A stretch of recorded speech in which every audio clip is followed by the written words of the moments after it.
কুল আউযু বিরাব্বিন নাস মালিকিন নাস ইলাহিন নাস মিন শাররিল ওয়াসওয়াসিল খান্নাস আল্লাযী ইউওয়াসওয়িসু ফি সুদুরিন নাস মিনাল জিন্নাতি ওয়ান নাস।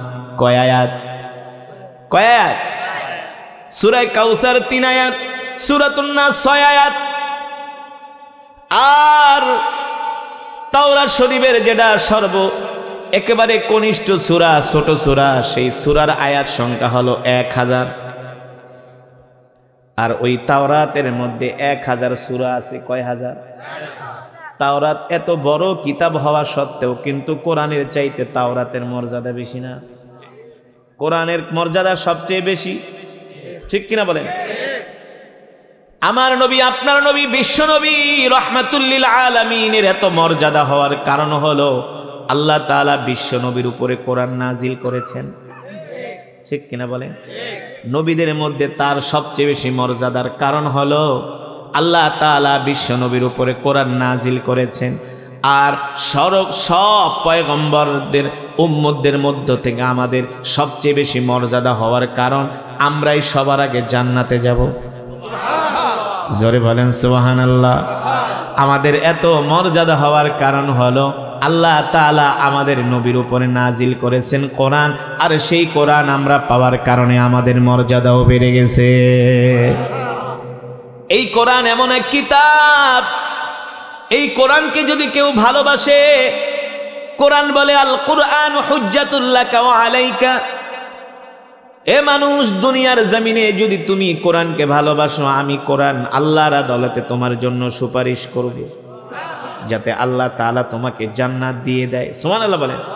আর যদি তুমি আমাকে ভালো না বাসো, আমার বিরোধিতা করো, আমি কোরআন হাসরের ময়দানে আল্লাহর আদালতে তোমার বিরুদ্ধে মামলা দায়ের করব। ঠিক কিনা বলেন? তার মানে কোরআনকে ভালোবাসলে জান্নাত পাওয়া যায়, আর কোরআনকে ভালো না বাসলে জাহান্নামে যেতে হয়। ঠিক কিনা বলেন? আল্লাহ রাসূলের হাদিস, তলাবুল ইলমি ফরিদাতুন আলা কুল্লি মুসলিম। কোরআনুল কারীম শিক্ষা করা প্রত্যেকটা মুসলমানের উপরে ফরজ, পুরুষ এবং নারী উভয়ের উপরে ফরজ। এবার মুসলমান, আপনি নিজেরটা নিজেই প্রশ্ন করেন, আপনি কি কোরআন পড়তে জানেন কি জানেন না? সমাজের কত পার্সেন্ট মানুষ কোরআন পড়তে পারে? আলেমরা সারা সমাজের 2% মানুষও সহি করে কোরআন পড়তে পারে না। কি মনে করছেন ফেরেশতাদের মায়ের একটাও মাটিতে পড়বো না? ফেরেশতাদের মায়ের পিটানি একটাও মাটিতে পড়বো না? মিয়া কোরআন পড়তে পারেন না, কোরআন শুনতেও আসেন না। এই সমাজে কিছু মুসলমান আছে যারা আবু জেহেলের চেয়ে নিকৃষ্ট, ঠিক কিনা বলেন? যারা নিজেরা কোরআন পড়তে পারে না, কোরআন শুনতেও আসে না। হ্যাঁ, আল্লাহর নবী যখন মক্কার জমিনে কোরআন পড়তেন, দিনের বেলা আবু জেহেলরাই কোরআনের বিরোধিতা করত। 144 জারি করেছিল কেউ যাতে মুহাম্মদের কোরআন তেলাওয়াত শুনতে যেতে না পারে। বাইতুল্লাহর অভ্যন্তরে, বাইতুল্লাহর প্রান্তরে কাফেরেরা বৈঠকে বসলো, একটা আইন করো কেউ যাতে মুহাম্মদের কোরআন শুনতে না যায়। আরে অথচ এই কোরআন এমন কোরআন, যেই কোরআনের তেলাওয়াত শুনে কাফেররা পর্যন্ত মুসলমান হয়ে গেছে। ঠিক কিনা বলেন? হয়েছে কি হয়েছে না? আবু জেহেলরা মিটিংয়ে বসলো যাতে মুহাম্মদের কোরআন শুনতে কেউ না আসে। কি করা যায়, কি করা যায়? আবু জেহেল বলল, কেউ যদি মুহাম্মদের কোরআন শুনতে যায় তাকে চরমভাবে শাস্তি দেওয়া হবে, পানিশমেন্ট দেওয়া হবে, জেল করা হবে, জরিমানা করা হবে। তার জন্য আবু জেহেল আইন করলো, আবু লাহাব আইন করলো, উতবা সাইবারা আইন করলো, কেউ যাতে মুহাম্মদের কোরআন শুনতে না যায়। এই আইন করে তারা রাত্রবেলা বাড়িতে চলে গেল। আল্লাহর নবী রাত 3টা বাজে বাইতুল্লাহে তাহাজ্জুদের মধ্যে কোরআন পড়ে। সুবহানাল্লাহ বলে। আবু জেহেল ঘড়ির দিকে তাকায়, দেখে রাত 2টা বাজে। এখন তো মুহাম্মদের কোরআনের শো শুরু হয়ে যাবে। আরে আপনারা তো মিয়া রাত 12টা বাজে কোরআনের মাহফিলে বসতে চান না। কি আর শীত, আরবের শীতগুলো একেবারে হাড্ডির মধ্যে বসে যায়, জানেন? বাংলাদেশে আর কি শীত, আরবের ঠান্ডা হাড্ডির মধ্যে বসে যায়, এত ঠান্ডা। তাও 1450 বছর আগের কথা। সিরাতের কিতাবের মধ্যে আসছে আবু জেহেল একটা না দুইটা না তিনটা কম্বল পেঁচাইছে। কয়টা? এ মুসলমান, এই কথা শোনার পরেও যদি তোমার আকল না হয়, কোরআনের প্রতি ভালোবাসা না আসে, তাহলে বুঝতে হবে তোমাকে শয়তানি ধরছে। ঠিক কিনা বলেন? আবু জেহেল একটা না দুইটা না তিনটা কম্বল পেঁচায়া আল্লাহর নবীর তেলাওয়াত শোনার জন্য বাইতুল্লাহ আসবে, ঘড়ির দিকে তাকায় 2টা বাজে গেছে। কিন্তু সমস্যা হলো আবু জেহেলের স্ত্রীর নাম হলো উম্মে জামিল। নাম কি? উম্মে জামিল ছিল মহিলা টাইপের নেত্রী। বাংলাদেশে কিছু মহিলা টাইপের নেত্রী আছে না, ওই যে পুরুষদের আগে আগে স্লোগান দেয় না, দেখবেন সব দলের মধ্যে আছে, শুধু হুজুরদের দল বাদ ছাড়া মহিলা নেত্রী আছে না। এই মহিলা নেত্রী টাইপের মহিলা ছিল উম্মে জামিল, আবু জেহেলের স্ত্রী। আবু জেহেল প্রতিদিন চুরি কইরা পালায়া পালায়া আল্লাহ নবীর তেলাওয়াত শুনতে চলে যায়। উম্মে জামিল ঘুম থেকে ওইটা আবু জেহেলরে পায় না। এবার উম্মে জামিল মনে মনে কয়, আজকে রাত্রে আবু জেহেল তুমি কোথায় যাও, আমি তোমাকে ধরবো। বুঝছেন না? এবার উম্মে জামিল ঘুমানের ভান ধরছে। আবু জেহেল মনে করছে তার স্ত্রী ঘুমায় গেছে, আস্তে করে দরজাটা খুলতে লইছে। দরজার যখন লক খুলছে, ঠাস করে একটা আওয়াজ হয়ে গেছে, আংটার একটা শব্দ হয়ে গেছে। উম্মে জামিল চোখ দুটা খুইলা দেখে আবু জেহেল 3 কম্বল পেঁচাইয়া কুপি একটা হাতে নিয়ে ঘর থেকে বের হয়েছে।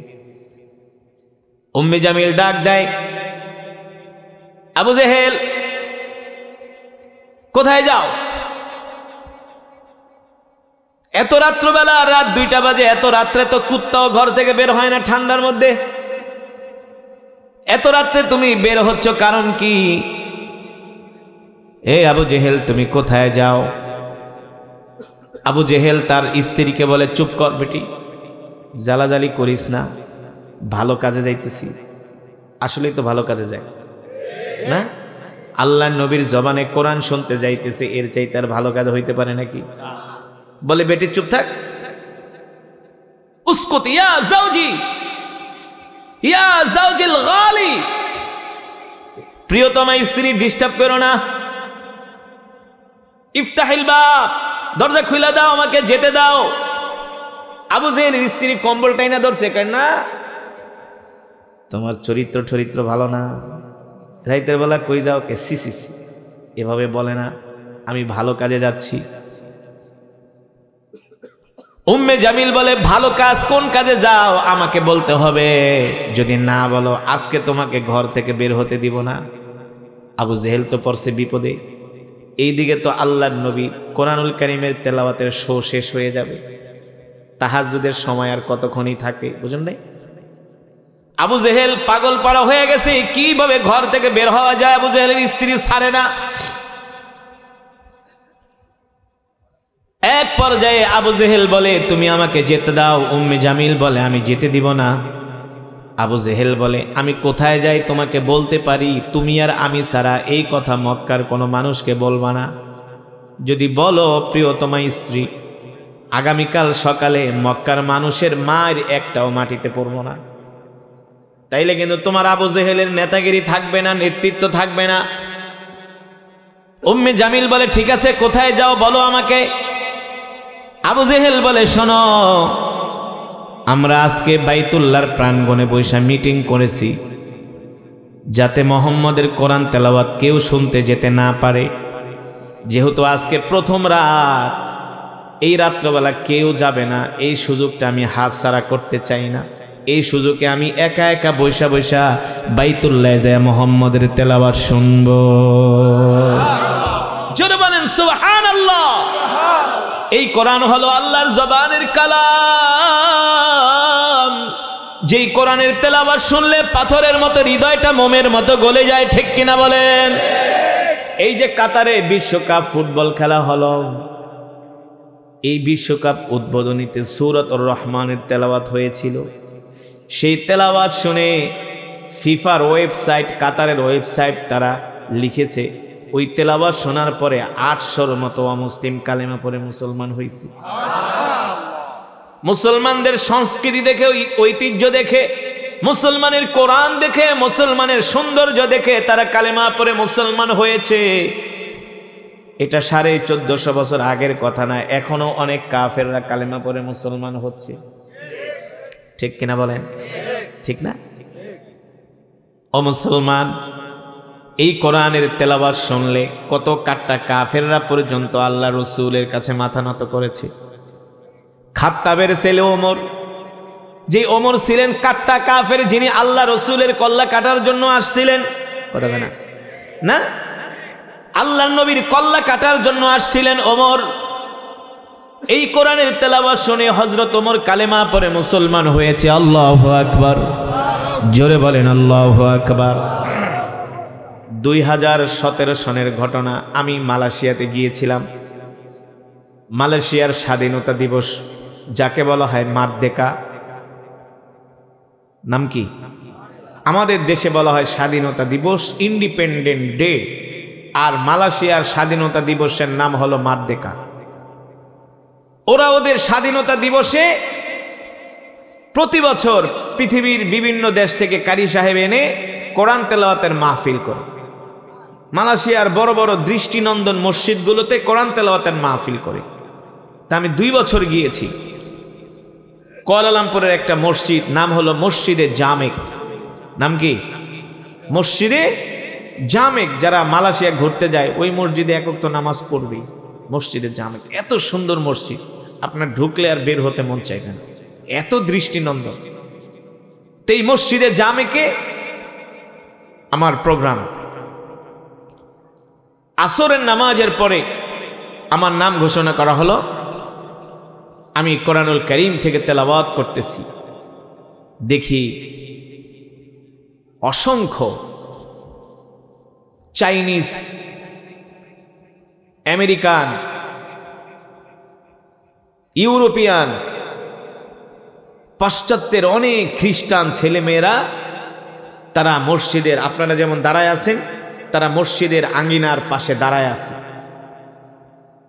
আয়েশা বলতেছে আমাদেরকে ঢুকতে দাও, এন্ট্রি দাও। মসজিদ কমিটি বলতেছে তোমরা অমুসলিম, তোমাদের গায়ে পোশাক নাই। ওই দেশের মেয়েরা তো, আমেরিকা ইউরোপের মেয়েরা তো আর আমাদের দেশের মেয়েদের মতো পোশাক পরে, পুরা শরীর অর্ধনগ্ন।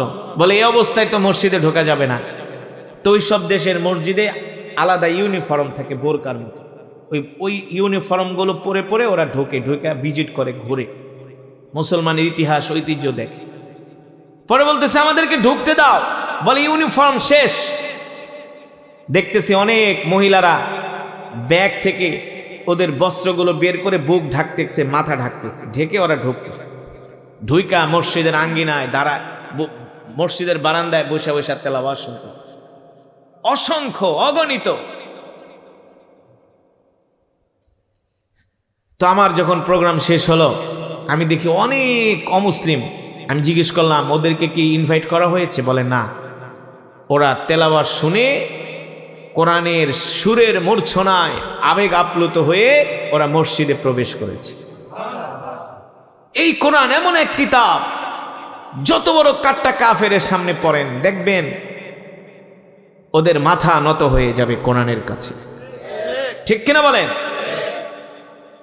এই কোরআনের তেলাওয়াত শুনে কত অমুসলিম বড় বড় খেলোয়াড়, কত নায়ক নায়িকা, গায়ক গায়িকারা মুসলমান হয়েছে। হ্যাঁ, কত বড় বড় খ্রিস্টান পণ্ডিতরা কালেমা পড়ে মুসলমান হয়েছে। কিন্তু আজ পর্যন্ত ইতিহাস দেখাইতে পারবেন যে হিন্দুদের ধর্মগ্রন্থ শুইনা, খ্রিস্টানদের, ইহুদিদের ধর্মগ্রন্থ শুইনা কোনো মুসলমান ওদের ধর্মগ্রহণ করছে? ইম্পসিবল, প্রশ্নই আসে না। যদিও 2-1 কুলাঙ্গার মুসলমান ধর্ম পরিবর্তন করে, সেটা করে অ্যাফেয়ারের কারণে, সম্পর্কের কারণে। কিন্তু ওদের ধর্মের প্রতি আসক্ত হয়ে, ধর্মীয় কিতাবের প্রতি আসক্ত হয়ে কখনো কোনো মুসলমান অমুসলিম ধর্ম, অন্যান্য ধর্ম গ্রহণ করে নাই, একমাত্র ইসলাম ছাড়া। ঠিক কিনা বলে? মুসলমান এবার আবু জেহেল তার স্ত্রীকে বলতেছে উম্মে জামিল ডিস্টার্ব করো না, ঘরের দরজা খুলে দাও, ইফতাহিল বাব, আমাকে যেতে দাও। উম্মে জামিল বলে, আবু জেহেল তুমি কোথায় যাবা, সত্য করে বলো। আবু জেহেল বলে, উম্মে জামিল আমি মুহাম্মদের কোরআন শোনার জন্য যাব। সুবহানাল্লাহ বলে। উম্মে জামিল বলে, তুমি যদি মুহাম্মদের কোরআন শুনতে যাও আমি গেলে সমস্যা কি? আমিও তো মুহাম্মদের কোরআন তেলাওয়াতকে ভালোবাসি। আরে আল্লাহর নবীর কোরআনের তেলাওয়াতকে কেন ভালোবাসবে না? আল্লাহর নবী হলেন রহমাতুল লিল আলামিন। নবীজির চেহারা দেখলেই তো সব কাফেররা কাইত হয়ে যাইত। এত সুন্দর করে আল্লাহ তাআলা আমার নবীকে বানাইছে, এত সুন্দর করে আল্লাহ তাআলা পৃথিবীর কোনো মানুষকে বানায় নাই, ঠিক কিনা বলেন? পৃথিবীর যত সৌন্দর্য আছে সব আল্লাহ তাআলা আমার নবীকে দান করছে। মক্কার কাফেররা আল্লাহ নবীর চেহারা দেখেই তো পাগল হয়ে যাইত। এবার চিন্তা করেন আল্লাহ তাআলা নবীকে কেমন একটা কণ্ঠ দিছিল, যেই কণ্ঠের সুর শুনে মক্কার কাফেররা পাগল হয়ে গেছে। আল্লাহু আকবার। উম্মে জামিল বলে, আবু জেহেল আমি তোমার স্ত্রী, তোমার প্রিয়তমা, আমি মক্কার কোনো মানুষকে বলবো না, তুমি আমাকে সাথে করে নিয়ে যাও, আমিও মুহাম্মদের কোরআন শুনতে যাব। এবার আবু জেহেল উম্মে জামিলরা বলে, তাইলে ভালো করে হাত মুখ ঢাক, বোরকা পরবি না, চোখ ঢাক, মুখ ঢাক, মহিলা মানুষ, একে আমি যাই, আবার তুই যদি সাথে যাস মক্কার মানুষ জানতে পারলে পিঠের চামড়া থাকবে না। বোরকা পর, ভালো করে হাত পাও ঢাক। উম্মে জামিল এবার কম্বল দিয়া তার চোখ ঢাকতেছে, মুখ ঢাকতেছে, বুঝেন নাই? কেউ যাতে উম্মে জামিলকে না চিনি। এবার দুইজন ঘটিয়ার বাটি মিলা বাইতুল্লাহর দিকে রওনা শুরু করছে কোরআন তেলাওয়াত শোনার জন্য। জোরে বলেন সুবহানাল্লাহ। দেখেন ওরা কোরআনের বিরোধিতা করেছিল, আর আল্লাহ ওদেরকে কিভাবে সাইজ করে। অমাকারু অমাকার আল্লাহ আল্লাহু খায়রুল মাকিরিন। আল্লাহ তাআলা বলে তোমরাও ষড়যন্ত্র করো, আর আমি আল্লাহ তোমাদের ষড়যন্ত্রকে নস্যাৎ করে দিই। তোমরা কৌশল করো, আর আমার আল্লাহর কৌশল হলো উত্তম কৌশল, ঠিক কিনা বলেন? এবার আবু জেহেল তার স্ত্রী দুইজনে মিলা বাইতুল্লাহর পাশে যায়, বাইতুল্লাহর দেয়ালের সাথে ট্যাগ দিয়া বৈশা বৈশা কোরআন শুনতেছি। কোরআন শুনতে শুনতে দুইজনে ঘুমায় গেছে। গভীর রাত, বুঝেন না? দুইজন ঘুমায় গেছে। এবার ঘুমাইতেছে ঘুমাইতেছে, হঠাৎ করে সকালবেলা সূর্যটা যায় আবু জেহেলের কপালের উপরে পড়ছে। সকালবেলা সূর্য পড়লে কেমন হয়, গরম লাগে না? হঠাৎ করে কিরের সূর্যের আলো। আবু জেহেল চোখ মিলা তাকায় দেখে, মনে করছে বাড়িতে ঘুমাইতেছে, আসলে তো বাইতুল্লাহর সাথে, বাইতুল্লাহর পাশে দেওয়ালের সাথে পিঠ লাগায় ঘুমাইতেছে। এবার আবু জেহেল তার স্ত্রী উম্মে জামিলকে বলে, মহিলা তাড়াতাড়ি ওঠ, দৌড় মার, মক্কার মানুষ জানতে পারলে আমারেও মারবো, তোরেও মারবো। দুইজনে দৌড় শুরু করছে। উম্মে জামিলের কম্বল একটা ভুলে রাখা গেছে। মহিলা মানুষ তো একটু, বুঝেন নাই, মহিলা মানুষ তো তাড়াহুড়ার কাম পারে না, তাড়াহুড়া করতে গেলেই ভেজাল। কম্বল একটা থুইয়া দৌড় মারছে। ওইদিকে ছোট ছোট নেতারা কয়, আজকে তো আবু জেহেল আসবে না, আমরা ওই সুযোগটা কাজে লাগাই।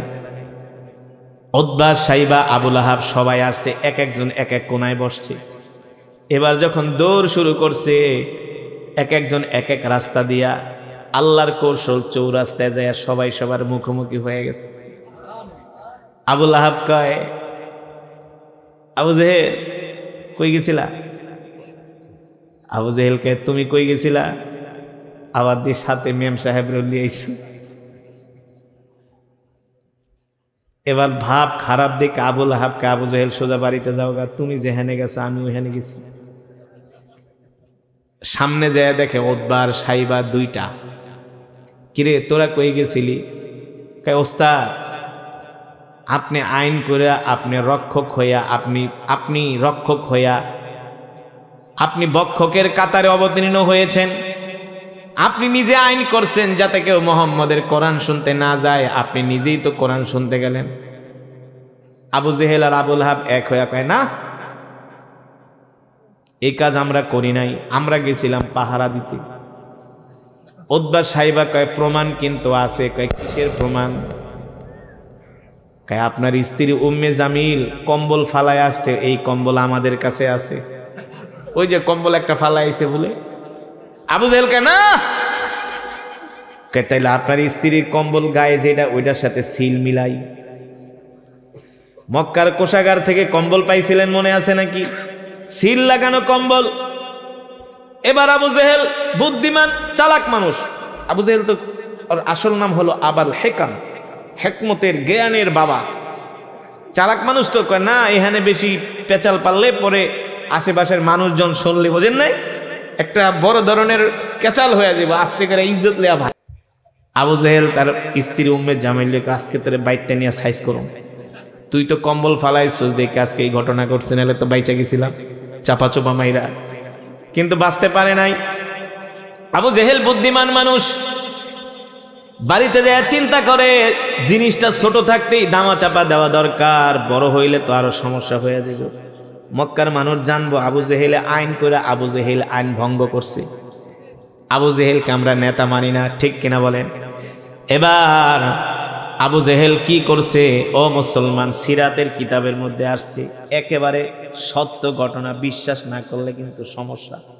সিরাতের কিতাবের মধ্যে আসছে, সিরাত ইবনে হিশাম সিরাতে মুস্তাফার মধ্যে আসছে, আবু জেহেল সকালবেলা বাড়ির থেকে নাস্তা টাস্তা খায়া এবার কয় ছোট নেতার বাড়িতে যায় আগে থেকে ওদের মুখ বন্ধ করি, কেউ যাই না গেলে কিন্তু সমস্যা হয়ে যাবে। এবার আবু জেহেল উতবার বাড়িতে গেল, আখনাস ইবনে শরীফের বাড়িতে গেল, যে দরজায় নক করে কয় এই ইফতাহিল বাব, দরজা খোল। আবু জেহেলকে দেখা উতবা কয় আজকে গরিবের বাড়িতে হাতির পাড়া, হাতি তো আর এমনি পাড়া দেয় না, বিড়াল কিন্তু সাদেই মান্দার গাছে ওঠে না, বিপদে পইরাই ওঠে, ঠিক কিনা বলে? আবু জেহেল মনে মনে কয় তোর বাড়িতে তো আর সাদে আসি নাই রে, বিপদে পইরাই আসছে। এবার আবু জেহেল উতবার ঘরে যায়, আখনাস ইবনে শরীফের ঘরে যায়, বলে শোন, যা হইছে না হইছে এই কথা মক্কার তৃতীয় কোনো মানুষে বলিস না, আমাদের দুইজনের মধ্যে সীমাবদ্ধ থাক। আবু জেহেল এবার আবেগ নিয়ে বলতেছে সত্যি করে বল, মোহাম্মদ যেই কোরআন পড়ে আমরা বলি মোহাম্মদ বানায় বানায় কবিতা পড়ে, আসলে তো এগুলা কবিতা না, আমরা আমাদের বাপ দাদারাও কবি ছিল, আমরাও কবি স্বভাবের মানুষ। মোহাম্মদ যেটা তেলাওয়াত করে এটা কবিতা না, এটা কবিতা না, আমার কাছে মনে হয় এটা হলো আল্লাহর জবানের কালাম। সুবহানাল্লাহ বলেন। এবার আখনাস ইবনে শরীফ, উতবা সাইবা দুইজনও বলে হ্যাঁ আবু জেহেল আপনি ঠিকই বলছেন, মোহাম্মদ যেটা তেলাওয়াত করে এটা দুনিয়ার কোনো মানুষের বানানো কবিতা নয়, এটা হলো আল্লাহর জবানের কালাম। আল্লাহু আকবার, জোরে বলেন আল্লাহু আকবার। আবু জেহেল বলে শোনো উতবা সাইবা, মোহাম্মদের বিরোধিতা ঠিকই করি, কিন্তু মোহাম্মদের কোরআন তেলাওয়াত না শুনলে থাকতে পারি না। মুসলমান, এই কোরআন হলো সেই কোরআন যে কোরআনের কথা আল্লাহ কোরআনুল কারীমের মধ্যে বলছেন, ইন্না নাহনু নাযালনা যিকরা ওয়া ইন্না লাহু লাহাফিজুন। আল্লাহ তাআলা বলেন নবী, আমি আল্লাহ আপনার উপর যে কোরআন নাজিল করেছি এই কোরআন হেফাজত করার দায়িত্ব আমি আল্লাহ আমার নিজ কুদরতি হাতে গ্রহণ করেছি। আল্লাহ তাআলা এই কোরআনের হেফাজত করবে, শুধু কোরআনের হেফাজত করবে না, যারা কোরআনের পক্ষে থাকবে আল্লাহ তাআলা তাদেরকেও হেফাজত করবে, ঠিক কিনা বলে? আল্লাহ কোরআন হেফাজত কিসের মাধ্যমে করবে? আল্লাহ তাআলা কোরআন হেফাজত করবে, আল্লাহ তাআলা নিজেই কোরআনের জিম্মাদারি নিয়েছেন, ঠিক কিনা বলেন? এই কোরআনের মধ্যে কেউ পরিবর্তন করতে পারবে না।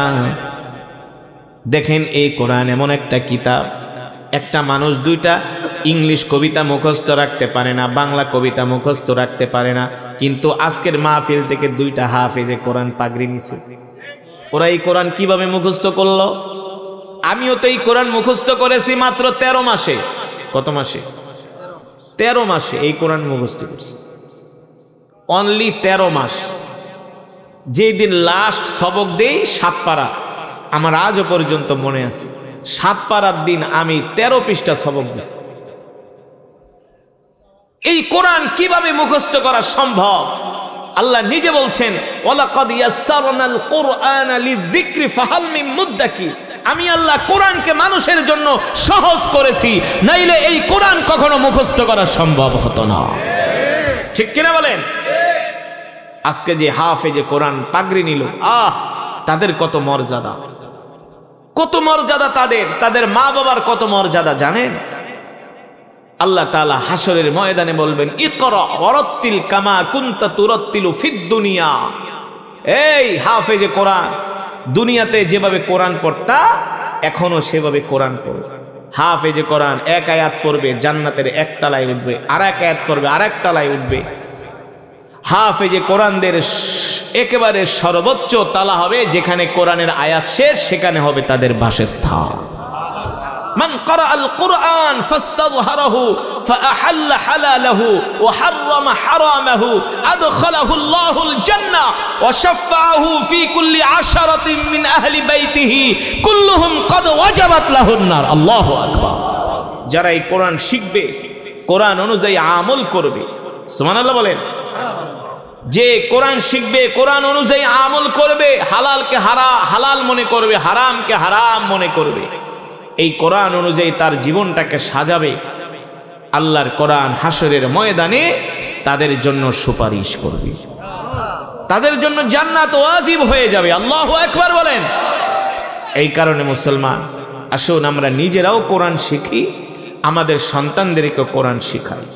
আজকে যে নুরানি তালিমুল কোরআন মাদ্রাসার উদ্যোগে মাহফিল, এই মাদ্রাসায় আপনারা আপনাদের সন্তানদেরকে ভর্তি করান, হাফেজ বানান, আলেম বানান।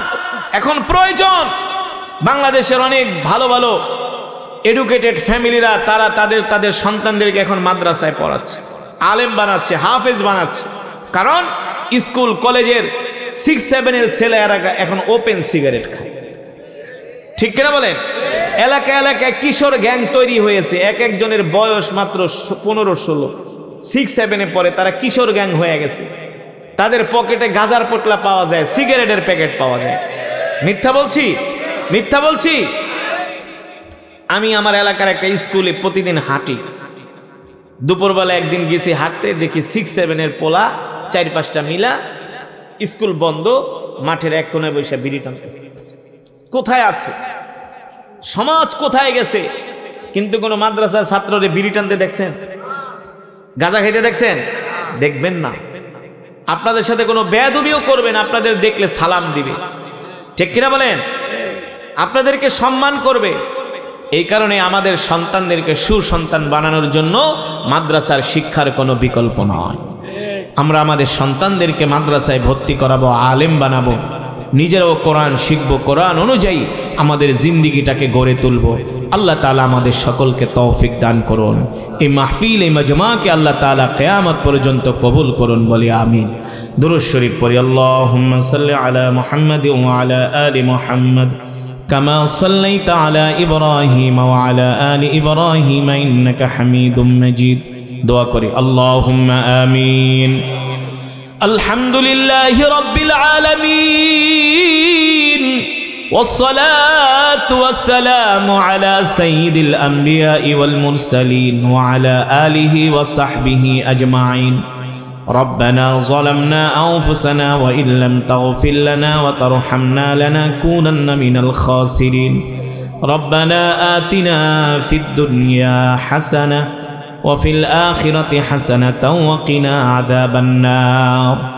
يا أول الأولين يا آخر الآخرين يا ذا القوة المتين يا راحم المساكين يا أرحم الراحمين يا أرحم الراحمين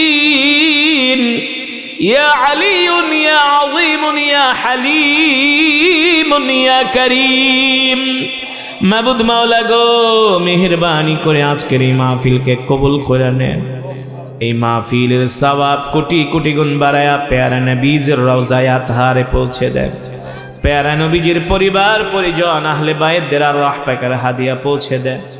বদরের সাহাবী, উহুদের সাহাবী, খন্দকের সাহাবী, সমস্ত সাহাবা আজমাইনদের আর রাহ পাকের হাদিয়া পৌঁছে দেন। জান্নাতুল মুআল্লা, জান্নাতুল বাকিতে যারা শুয়ে আছেন সকলের আর রাহ পাকের হাদিয়া পৌঁছে দেন। বাবা আদম থেকে শুরু করে আজ পর্যন্ত যত মুমিন মুমিনাত, মুসলিম মুসলিমাত যারা অন্ধকার কবরে মাটির নিচে শুয়ে আছেন সকলের কবরে আর সওয়াব পৌঁছে দেন। মাবুদ মাওলা গো, আপনি আমাদের তামাম জিন্দেগীর গুনাহগুলো মাফ করে দেন। আয় আল্লাহ, জাহান্নামের আগুন আমাদের জন্য হারাম করে দেন। একটা জান্নাতুল ফেরদাউস আমাদের জন্য ওয়াজিব করে দেন। আয় আল্লাহ, জীবনে যত গুনাহ করেছি সব গুনাহগুলো মাফ করে দেন। আয় আল্লাহ, শয়তানের ধোকায় পড়ে, নফসের তাড়নায় পড়ে, শয়তানের কুমন্ত্রণায় পড়ে আল্লাহ যত গুনাহ করছি সব গুনাহগুলো মাফ করে দেন। আল্লাহ, আপনি আমাদের মা বাবা, দাদা দাদি, নানা নানি, আত্মীয় স্বজনকে মাফ করে দেন। পাড়া প্রতিবেশী, বংশধর, পূর্বপুরুষদেরকে মাফ করে দেন। আয় আল্লাহ, যে মাদ্রাসার উদ্যোগে মাহফিল, এই মাদ্রাসাকে কিয়ামত পর্যন্ত কবুল করে নেন। আয় আল্লাহ, মাদ্রাসাকে আল্লাহ দ্বীনের মারকাজ হিসাবে কবুল করে নেন। মাদ্রাসার যত হাজত আছে আল্লাহ আপনি পুরা করে দেন। আয় আল্লাহ, যারা মাদ্রাসাকে ভালোবাসে আপনি তাদেরকে ভালোবাসেন।